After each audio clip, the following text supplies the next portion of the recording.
क्या लगता है पिछले 10 सालों में देश के अंदर में कितना कुछ विकास का कार्य हुआ है?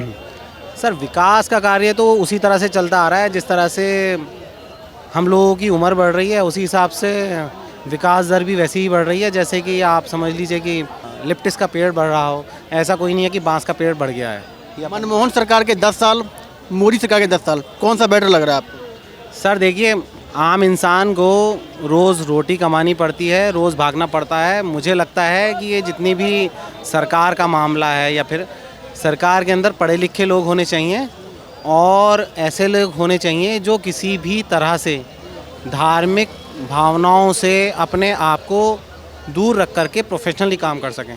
बनिस्बत इसके कि इसका प्रेशर है, उसका प्रेशर है, बहुत सारी चीज़ें हैं, हो सकता है, लेकिन कोई कुछ कह रहा है, कोई कुछ कह रहा है, कोई रोज़गार की बात कर रहा है, कोई मंदिर की बात कर रहा है, कोई मस्जिद की बात कर रहा है। मुझे ये लगता है कि हर इंसान को इस टाइम ये इतना प्रोफेशनल हो गया है टाइम कि हर एक के अपने टारगेट्स हैं। मोदी जी को प्रधानमंत्री बने रहना है, वो अपने टारगेट के हिसाब से काम कर रहे हैं। उन्होंने अपने हिसाब से काम किया, वो प्रधानमंत्री बन गए। मंत्रियों को सीएम बनना है, किसी को विधायक बनना है, किसी को कुछ बनना है, सब अपने अपने टारगेट लेके चल रहे हैं। सबके अपने अपने काम हैं। जनता के जो टारगेट है, जनता से कोई किसी के काम नहीं आने वाला।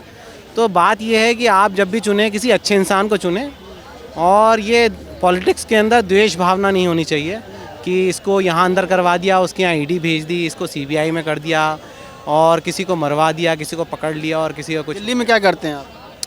दिल्ली में तो मैं जो हूँ काम के लिए आता हूँ, मेरा जो है होलसेल बिज़नेस का वर्क है और मैं बिजनौर से ताल्लुक़ रखता हूँ।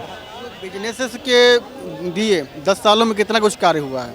क्योंकि 10 साल आपने पहले भी देखे हैं कांग्रेस के, ठीक है ना? मार्केट में तो कुछ ऐसी पिछले 1.5 साल से तो बहुत ज़्यादा डाउन है मार्केट, क्योंकि मार्केट्स में वही चीज़ मैं आपसे कह रहा था कि टारगेट्स को लेकर के मैं ल्यूमिनस की बैटरीज़ बेचता हूँ, मेरा होलसेल सप्लाई का काम है। तो अब इतने ज़्यादा आउटलेट्स खोल दिए हैं कंपनी ने, इतने ज़्यादा कंपटीशन हो गया है, मार्जिन्स जो है वो लोवेस्ट हो गए हैं। अमेज़ॉन और फ्लिपकार्ट और इस तरह के ऑनलाइन जो प्लेटफॉर्म्स हैं उनके अपने टारगेट्स हैं, उनके यहाँ जो वर्क कर रहे हैं उनके अपने टारगेट्स हैं। तो ये जितना भी दुनिया जितनी आगे बढ़ रही है, ये इतनी ज़्यादा खचापच हो गई है कि आम इंसान का ज़िंदा रहना, काम करना, वो गवर्नमेंट को सोचना चाहिए इस तरह की स्कीम्स लाने के बजाय कि हमने इतने उस लोगों को, गरीबों को खिलाया या करा। आज भी आप देख रहे हैं चांदनी चौक के ऊपर कितने ज़्यादा गरीब जो हैं वो कोई एक कंबल पे पड़ा है, कोई एक चादर में ठंड में पड़ा है, कोई किसी को नहीं देखने वाला। पुलिस वाले रेडियो वालों को भगा रहे हैं, उनके अपने टारगेट्स हैं, हर एक का अपना अपना हिसाब है। तो सड़कों के लिए कितना कुछ विकास हुआ, आपको लगता है कुछ? बात यह है कि जितने लोग हैं, मुझे नहीं लगता, जो भी है, बीजेपी ने जिस तरह से काम किया है बहुत अच्छा काम किया है। एज अ पार्टी उन्होंने जो है घर घर पहुंचाया है अपने लोगों को, उन्होंने उस जिस सोच के साथ काम कर रहे हैं वो अलग बात है, लेकिन वो अपनी पार्टी को बड़ा कर रहे हैं डेफिनेटली। तो वो उनका अपना टारगेट है, वो प्रोफेशनली काम कर रहे हैं। कांग्रेस वो प्रोफेशनलिज्म नहीं दिखा पाया या उस तरीके से काम नहीं कर पाया, बिछड़ गया। उसमें बहुत सारी चीज़ें हैं, मैं उस पॉलिटिक्स व्यू में नहीं जाना चाहता, लेकिन बात यह है कि हमें ये समझना चाहिए कि अगर हमारा टैक्स जा रहा है, जैसे बैटरी इंडस्ट्री से मैं काम कर रहा हूँ तो 28% टैक्स है, बहुत सारे लग्जरी आइटम्स हैं, होटल्स हैं, यहाँ 28% है और बहुत सारे टैक्सेस हैं। तो कुल मिला के गवर्नमेंट को एक तो टैक्स वैल्यू को कम करके इस तरह का कर देना चाहिए कि जैसे जर्मनी में मैंने सुना है वर्ड्स हो, मैंने कभी देखा नहीं है, पढ़ा नहीं है, लेकिन कि 30% जो है टैक्स है वहाँ पे, इनकम टैक्स कह लीजिए, कि अगर आपने 1 लाख कमाया है तो 30,000 रुपये आपको टैक्स देना है, लेकिन उसके बदले में वहाँ की गवर्नमेंट आपको ट्रांसपोर्टेशन फ्री देता है फॉर एनीवन।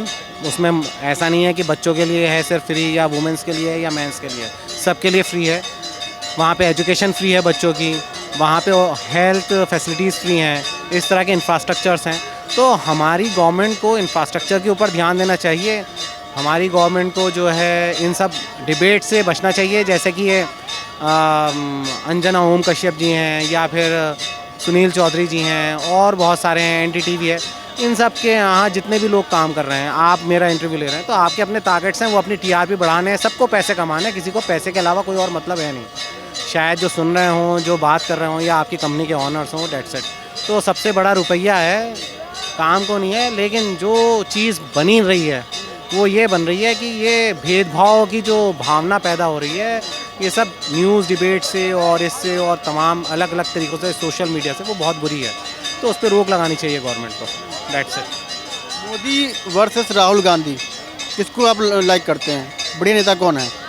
सर अगर पॉलिटिशियन देखा जाए तो Modi is the best option, क्योंकि उसने सिखा दिया अपने सारे ऑपोजिशंस को कि भाई राज कैसे किया जाता है, राज करना किसे कहते हैं, और इंस्टीट्यूशंस को किस तरह चलाया जाता है, तुम क्या हो और मैं क्या हूँ, ही नोज़ वेरी वेल। और उन्होंने कभी एक इंटरव्यू में कहा था, उनसे किसी आप तंज कस रहे हैं, तंज कस रहे हैं। नहीं कर रहा मैं एक बात बता रहा हूँ जो इंस्टीट्यूशन की बात की ना आपने, कि कैसे चलाया जाता है। मैंने प्रैक्टिकल बात कही है, उन्होंने सिखाया है अपोजिशंस को। और ये सब चीज़ें देखिए, एक इंसान की अपनी फितरत है, आप इससे वो नहीं कर सकते, ये नेचर है इंसान का। आप किसी से कुछ सीख रहे हो, कोई किसी से कुछ सीख रहा है, जो एक्टिव है, जो कॉम्पिटिटर है, वो आगे बढ़ने की कोशिश करेगा, सीखेगा। आपको अब रेसिंग होती है, अगर आपने देखा होगा, तो उसमें कमज़ोरियों से सीखा जाता है। मोदी जी की कमज़ोरियों से राहुल जी सीख सकते हैं, कांग्रेस सीख सकती है, आप सीख सकती है, और कोई सीख सकता है। जो उनकी ताकत है उनसे भी सीखना पड़ेगा, और बहुत सारी चीज़ें हैं। तो इतना ज़्यादा परफेक्ट तो कोई नहीं है, लेकिन बात यह क्योंकि भगवान कोई नहीं है, सब इंसान है, तो परफेक्ट तो सिर्फ भगवान है। क्या नाम है आपका सर? मेरा नाम काशिफ है। बहुत बहुत धन्यवाद आपका, आपने बहुत अच्छे विचार दिए। वीडियो अच्छी लगे लाइक कीजिए, कमेंट कीजिए। धन्यवाद, जय हिंद।